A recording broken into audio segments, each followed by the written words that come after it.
Hi hello ನಮಸ್ತೆ welcome back to my channel Archana kitchen recipes. ಹೊಸದಾಗಿ ನನ್ನ ಚಾನಲ್ನ ನೋಡ್ತಾ ಇರೋರು ಪ್ಲೀಸ್ ಸಬ್ಸ್ಕ್ರೈಬ್ ಮಾಡ್ಕೊಳ್ಳಿ, ಹಾಗೆ ಪಕ್ಕದಲ್ಲಿ ಕಾಣಿಸ್ತಾ ಇರೋ ಬೆಲ್ಲೈಕನ್ನ ಕ್ಲಿಕ್ ಮಾಡೋದನ್ನು ಮರಿಬೇಡಿ. ಇವತ್ತಿನ ರೆಸಿಪಿ ಏನು ಅಂತ ಆಲ್ರೆಡಿ ನಿಮಗೆ ಗೊತ್ತಾಗಿದೆ.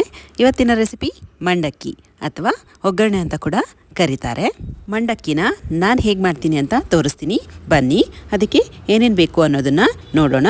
2 ಈರುಳ್ಳಿ, 2 ಟೊಮ್ಯಾಟೊ, ಹಾಗೆ 3 ಹಸಿಮೆಣಸಿನ್ಕಾಯಿ, ಸ್ವಲ್ಪ ಕರಿಬೇವನ್ನ ಹೆಚ್ಚಿಟ್ಕೊಂಡಿದ್ದೀನಿ. ಇವಾಗ ಒಗ್ಗರಣೆನ ಮಾಡ್ಕೊಳ್ಳೋಣ. ಸ್ಟವ್ ಮೇಲೆ ಒಂದು ಬಾಣಲಿನ ಇಟ್ಟು 2 ರಿಂದ 3 ಸ್ಪೂನ್ ಎಣ್ಣೆನ ಹಾಕ್ಕೊಂಡು ಅದು ಸ್ವಲ್ಪ ಬಿಸಿ ಆದಮೇಲೆ ಸಾಸಿವೆ, ಜೀರಿಗೆ, ಹಸಿಮೆಣಸಿನ್ಕಾಯಿ ಹಾಗೆ ಸ್ವಲ್ಪ ಕರಿಬೇವನ್ನ ಹಾಕ್ಕೊಂಡು ಫ್ರೈ ಮಾಡ್ಕೊತಾ ಇದ್ದೀನಿ. ಅದು ಸ್ವಲ್ಪ ಫ್ರೈ ಆದ ನಂತರ ಈರುಳ್ಳಿನ ಸೇರಿಸ್ಕೊತಾ ಇದ್ದೀನಿ. ಈರುಳ್ಳಿನ ಸೇರಿಸ್ಕೊಂಡ್ಮೇಲೆ 5 ನಿಮಿಷ ಚೆನ್ನಾಗಿ ಈರುಳ್ಳಿನ ಫ್ರೈ ಮಾಡ್ಕೊತಾ ಇದ್ದೀನಿ. ಅದು ಸ್ವಲ್ಪ ಫ್ರೈ ಆದಮೇಲೆ ಟೊಮೊಟೊ ಏನು ಹೆಚ್ಚಿಟ್ಕೊಂಡಿದ್ನೋ ಅದನ್ನು ಸೇರಿಸ್ಕೊತಾ ಇದ್ದೀನಿ. ಅದನ್ನು ಚೆನ್ನಾಗಿ ಮಿಕ್ಸ್ ಮಾಡ್ತಾ ಇದ್ದೀನಿ.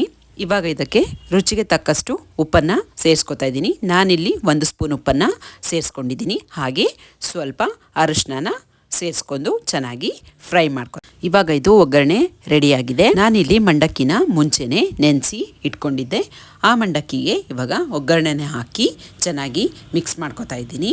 ನಾನಿಲ್ಲಿ ಅರ್ಧ ನಿಂಬೆಹಣ್ಣ ಹಿಂಡ್ಕೊತಾ ಇದ್ದೀನಿ. ನಿಮಗೆ ಹುಳಿ ಎಷ್ಟು ಬೇಕೋ ಅಷ್ಟು ನೋಡಿಕೊಂಡು ನೀವು ಹಿಂಡ್ಕೋಬೋದು. ನಾನಿಲ್ಲಿ ಸ್ವಲ್ಪ ಕಡಲೆ ಅಥವಾ ಪುಟಾಣಿ ಅಂತಲೂ ಕರೀತಾರೆ, ಕಡಲೆನ ತಗೊಂಡು ಮಿಕ್ಸಿಯಲ್ಲಿ ಹಾಕಿ ಚೆನ್ನಾಗಿ ಪೌಡರ್ ಥರ ಮಾಡಿಕೊಂಡು ಕೊನೆಯಲ್ಲಿ ಮಂಡಕ್ಕಿಗೆ ಮಿಕ್ಸ್ ಮಾಡ್ಕೊತಾ ಇದ್ದೀನಿ. ಇದನ್ನು ಹಾಕೋದ್ರಿಂದ ಮಂಡಕ್ಕಿ ಟೇಸ್ಟ್ ತುಂಬ ಚೆನ್ನಾಗಿರುತ್ತೆ.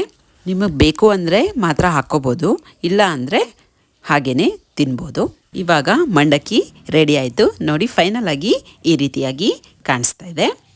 ಈ ನನ್ನ ವಿಡಿಯೋ ಇಷ್ಟ ಆಗಿದ್ದರೆ ಲೈಕ್ ಮಾಡಿ, ಶೇರ್ ಮಾಡಿ, ಕಮೆಂಟ್ ಮಾಡಿ, ಹಾಗೆ ಸಬ್ಸ್ಕ್ರೈಬ್ ಮಾಡ್ಕೊಳ್ಳೋದನ್ನು ಮರಿಬೇಡಿ. Thank you.